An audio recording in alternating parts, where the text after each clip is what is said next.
ಕೂಡ ನಿಮ್ಮದೇ ಆಗಿರ್ತಕ್ಕಂಥ ಯೂಟ್ಯೂಬ್ ಚಾನಲ್ ಸ್ಟಡಿ ವಿತ್ ಪರಶುರಾಮ್ಗೆ ಸ್ವಾಗತ ಅಂತ ಹೇಳ್ತಾ ಇಂದಿನ ವಿಡಿಯೋದಲ್ಲಿ ನಾನು 4ನೇ ತರಗತಿ ಪರಿಸರ ಅಧ್ಯಯನಕ್ಕೆ ಸಂಬಂಧಪಟ್ಟಂತೆ ಸೇತುಬಂಧ ಸಾಫಲ್ಯ ಪರೀಕ್ಷೆ 2026-27 ವಿಡಿಯೋವನ್ನು ಪೋಸ್ಟ್ ಮಾಡ್ತಾ ಇದ್ದೀನಿ.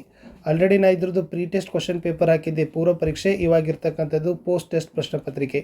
ಏನು DSCRT ಅವರು ಕೊಟ್ಟಿರ್ತಕ್ಕಂಥ ಅಪೇಕ್ಷಿತ ಕಲಿಕಾ ಫಲಗಳ ಆಧರಿಸಿ ನಾವೇನು ಮಾಡಿದ್ದೀವಿ, ಈ ಪ್ರಶ್ನೆ ಪತ್ರಿಕೆಯನ್ನು 3ನೇ ತರಗತಿಯ ಪಠ್ಯಪುಸ್ತಕದಿಂದ ಪ್ರಶ್ನೆಗಳನ್ನು ಕಲಿಕಾ ಫಲಗಳಿಗನುಗುಣವಾಗಿ ಆಯ್ಕೆ ಮಾಡಿಕೊಂಡು ನಿಮ್ಮ ಮುಂದೆ ಕೊಡ್ತಾ ಇದ್ದೀವಿ. ಸೊ ವಿಡಿಯೋನ ಲೈಕ್, ಶೇರ್ ಮತ್ತು ಸಬ್ಸ್ಕ್ರೈಬ್ ಮಾಡೋದನ್ನು ಮಾತ್ರ ಮರೆಯದಿರಿ. ಪ್ರೀ ಮತ್ತು ಪೋಸ್ಟ್ ಟೆಸ್ಟ್ ಕ್ವಶನ್ ಪೇಪರ್ಗಳು ನಮ್ಮ ಕಡೆ ಸಿಗ್ತವೆ. ಸೊ ಯಾರಿಗೆಲ್ಲ ಬೇಕನ್ನೋರು 9964050759ಗೆ ವಾಟ್ಸಪ್ಪಲ್ಲಿ ಮೆಸೇಜ್ ಮಾಡೋದರ ಮೂಲಕ ಅವುಗಳನ್ನು ನೀವು ಬೈ ಮಾಡ್ಬೋದು.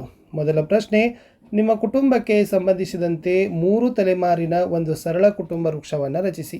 ಆವಾಗ ಸಿಂಪಲ್ಲಾಗಿ ತಾತ ಮತ್ತು ಅಜ್ಜಿ ಬರ್ತಾರೆ. ನೆಕ್ಸ್ಟ್ ಅಪ್ಪ ಮತ್ತು ಅಮ್ಮ, ಮಗ ಮತ್ತು ಮಗಳು. ಸೊ ಅಥವಾ ಇನ್ನೊಂದು ಕುಟುಂಬ ಬರಿಬೋದು, ಚಿಕ್ಕಪ್ಪ ಚಿಕ್ಕಮ್ಮ, ಸೊ ಮತ್ತು ಅವರ ಮಗ ಅನ್ನೋದನ್ನು ಕೂಡ ಈ ಥರ ಕುಟುಂಬ ವೃಕ್ಷವನ್ನು ನೀವೇನು ಮಾಡಬೇಕಾಗಿತ್ತು, 3 ತಲೆಮಾರಿನಲ್ಲಿ ಬಿಡಿಸಬೇಕಿತ್ತು. ಎರಡನೇ ಪ್ರಶ್ನೆ, ಈ ಕೆಳಗಿನವುಗಳ ಆವಾಸ ಸ್ಥಾನಗಳನ್ನು ಹೆಸರಿಸಿ ಅಂತ ಕೇಳಿದ್ದಾರೆ. ಹಾಗಾದರೆ ಆಮೆಯ ಆವಾಸ ಸ್ಥಾನ ಯಾವುದು? It's a very easy. ಆಮೆಯ ಆವಾಸ ಸ್ಥಾನ ಭೂ ಮತ್ತು ಜಲ ಆವಾಸ ಬರ್ತದೆ. ಕುದುರೆ ಅಂತಕ್ಕಂಥದ್ದು ಭೂ ಆವಾಸಕ್ಕೆ ಉದಾಹರಣೆಯಾಗಿರ್ತಕ್ಕಂಥ ಪದ. ಪ್ರಶ್ನೆ 3, ಭೂಮಿಯ ಮೇಲಿನ ಅತಿ ದೊಡ್ಡ ಪ್ರಾಣಿ ಯಾವುದು ಅಂತ ಕೇಳಿದ್ದಾರೆ. ಸೊ ಗೊತ್ತಿರಲಿ, ಭೂಮಿಯ ಮೇಲಿನ ಅತಿ ದೊಡ್ಡ ಪ್ರಾಣಿ ಬಂದುಬಿಟ್ಟು ನೀಲಿ ತಿಮಿಂಗಲು ಇಸ್ ದ ರೈಟ್ ಆನ್ಸರ್. ಪ್ರಶ್ನೆ 4, ಪಕ್ಕಾ ಮನೆ ಎಂದರೇನು? ಇಟ್ಟಿಗೆ, ಕಲ್ಲು, ಸಿಮೆಂಟ್, ಕಾಂಕ್ರೀಟ್ ಮುಂತಾದ ಬಲವಾದ ಮತ್ತು ಶಾಶ್ವತ ವಸ್ತುಗಳಿಂದ ನಿರ್ಮಿಸಲಾದ ಮನೆಯನ್ನು ನಾವು ಪಕ್ಕಾ ಮನೆ ಅಂತ ಕರೆಯೋದು. ಪ್ರಶ್ನೆ 5, ನಿಮ್ಮ ಶಾಲೆಯಲ್ಲಿ ಕುಡಿಯಲು ಬಳಸುವ ನೀರಿನ ಮೂಲ ಯಾವುದು ಅಂತ ಕೇಳಿದ್ದಾರೆ. ಸೊ ನಿಮ್ಮ ಶಾಲೆಯಲ್ಲಿ ಅದು ನಲ್ಲಿ ನೀರನೋ, ಬಾವಿನೋ, ಕೊಳವೆ ಬಾವಿನೋ, ಸೊ ಯಾವ ನೀರಿನ ಮೂಲ ಇದೆ ಅದನ್ನು ನೀವು ತಿಳಿದುಕೊಂಡು ಬರೀರಿ. ಸೊ ನಾನಿಲ್ಲಿ ಕೊಳವೆ ಬಾವಿ ಅಂತ ಬರೆದಿರೋದು. ಮುಂದಿನ ಪ್ರಶ್ನೆ 6, ಪೂರ್ವದ ವಿರುದ್ಧ ದಿಕ್ಕು ಯಾವುದು ಅಂತ ಕೇಳಿದ್ದಾರೆ. ಸೊ ಪೂರ್ವ ದಿಕ್ಕಿನ ವಿರುದ್ಧದ ದಿಕ್ಕೆ ಅದು ಪಶ್ಚಿಮ ದಿಕ್ಕು ಇಸ್ ದ ರೈಟ್ ಆನ್ಸರ್. ಪ್ರಶ್ನೆ 7, ಈ ಕೆಳಗಿನ ಪಂಚೇಂದ್ರಿಯಗಳ ಕಾರ್ಯಗಳನ್ನು ತಿಳಿಸಬೇಕಾಗಿತ್ತು. ಒಂದು ಮೂಗು ಮತ್ತು ನಾಲಿಗೆ ಅಂತ ಕೊಟ್ಟಿದ್ದಾರೆ. ಒಟ್ಟು 5 ಪಂಚೇಂದ್ರಿಯಗಳು ಬರ್ತವೆ: ಕಣ್ಣು, ಕಿವಿ, ಮೂಗು, ನಾಲಿಗೆ ಮತ್ತು ಚರ್ಮ. ಇಲ್ಲಿ ಮೂಗು ಮಾಡೋದು ವಾಸನೆಯನ್ನು ಗ್ರಹಿಸ್ತದೆ, ನಾಲಿಗೆ ಮಾಡೋದು ರುಚಿಯನ್ನು ತಿಳಿಯುತ್ತದೆ, ಕಣ್ಣು ಮಾಡ್ತಕ್ಕಂಥದ್ದು ನೋಡಲು, ಕಿವಿ ಇರ್ತಕ್ಕಂಥದ್ದು ಶಬ್ದಗಳನ್ನು ಗ್ರಹಿಸಲಿರ್ತದೆ, ಇನ್ನು ಚರ್ಮ ಇರ್ತಕ್ಕಂಥದ್ದು ದೇಹದ ರಕ್ಷಣೆ ಮತ್ತು ದೇಹಕ್ಕಿರ್ತಕ್ಕಂಥ ಆಕಾರವನ್ನು ಕೊಡ್ತಕ್ಕಂಥ ಕೆಲಸ ಚರ್ಮ ಮಾಡ್ತದೆ. ಅದು ಕೂಡ ನಿಮಗೆ ಗೊತ್ತಿರಲಿ.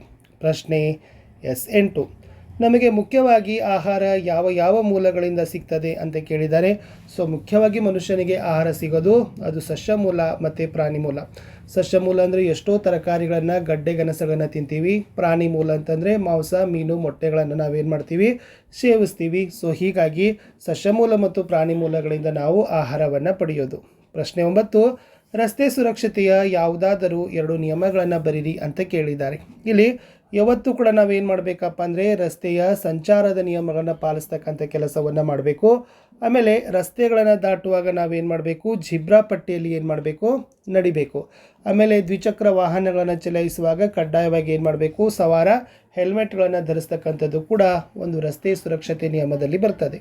ಲಾಸ್ಟ್ ಪ್ರಶ್ನೆ, ವೇಗವಾಗಿ ಓಡುವ ಮತ್ತು ನಿಧಾನವಾಗಿ ಚಲಿಸುವ ವಾಹನಗಳಿಗೆ 2 ಉದಾಹರಣೆಗಳನ್ನು ಕೊಡಿ ಅಂತ ಕೇಳಿದ್ದಾರೆ. ಇಲ್ಲಿ ವೇಗವಾಗಿ ಓಡ್ತಕ್ಕಂಥ ವಾಹನಗಳಲ್ಲಿ ಬರೋದು ವಿಮಾನ, ರೈಲು, ಕಾರು ಮತ್ತು ಮೋಟಾರ್ ಬೈಕು. ಬಟ್ ನಿಧಾನವಾಗಿ ಚಲಿಸ್ತಕ್ಕಂಥ ವಾಹನಗಳು ಎತ್ತಿನ ಬಂಡಿ, ಸೈಕಲ್, ಕೈಗಾಡಿ ಮತ್ತು ರಿಕ್ಷಾ.